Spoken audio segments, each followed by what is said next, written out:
general rule, it's the most expensive layer in our system. It's something we want to wear, but only when we need it. And when we wear it, it absolutely has to work. And it is the one layer that takes the most attention of maintaining it so it works the way it should. So because of that, rain gear is kind of a fickle.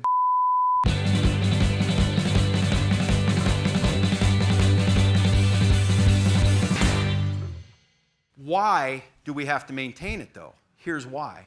We have this laminate, right? So for Sitka, we use GORE-TEX. It's got little tiny holes, and as we move in it and generate that moisture, it pushes moisture in, but the water droplets are too big to go back through the hole, right? So it's a one-way valve.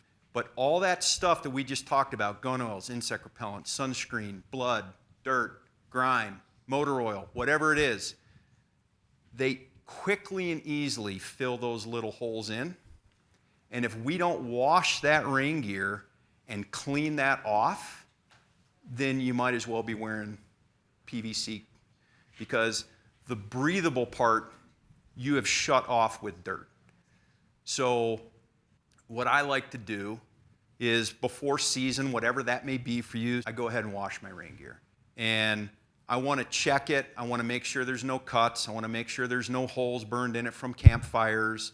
And then I want to make sure that, zip everything up, Velcro everything together, because the Velcro rolling around in a washing machine or a dryer will actually start to rub on the material. And then I throw it in the washing machine, right? And I'm gonna put in the right amount of detergent. I'm not gonna pack a lot of other stuff in the washing machine, and I'm just gonna wash my rain gear. And what that's gonna do is it's gonna clean the face fabric and clean the inner lining, and it's gonna open up all those holes so it's gonna breathe as good as it can. And really, part of the magic of how this whole thing works is something called DWR, or durable water repellent. It's a treatment that's applied. And that is what makes the water bead up and run off when it hits your rain gear. And that's what everybody feels really good about when they see that.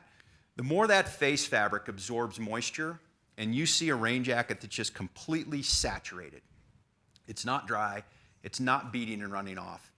Even if it's clean and those microscopic holes are clean, so theoretically it should breathe, if that face fabric is totally saturated, that jacket's not going to breathe either. The DWR is a really important thing to keep the face fabric dry so that you can get the best transfer of moisture from the inside out. Well, over time, pack straps, brush, shoving it in and out of your pack, you can wear that water repellency off.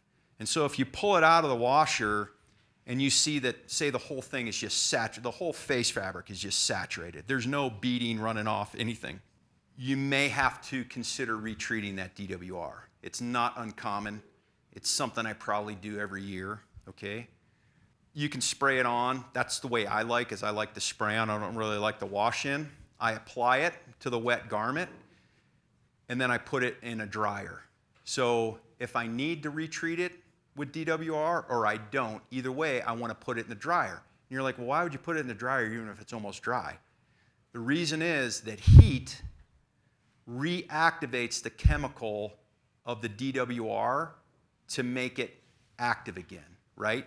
So if you wash it and you're like, well, I don't need to retreat it, I'm still going to throw it in a dryer, medium heat, 30 minutes, and it reactivates that chemical, right? And the way you can test that is you pull it out, throw a little water down on it, take your cold beer, make some perspiration fall on it, whatever it is, and if it beads and runs off, you're good to go. And if not, then you can go back and retreat the DWR. What you don't want to do is you don't want to draw a bear paws tag if you're an archery hunter or whatever. Have a great tag in your pocket and go out there and get completely wet and have bulls bugling all around you and go, I got to leave because I'm wet and I don't know if my system's going to work.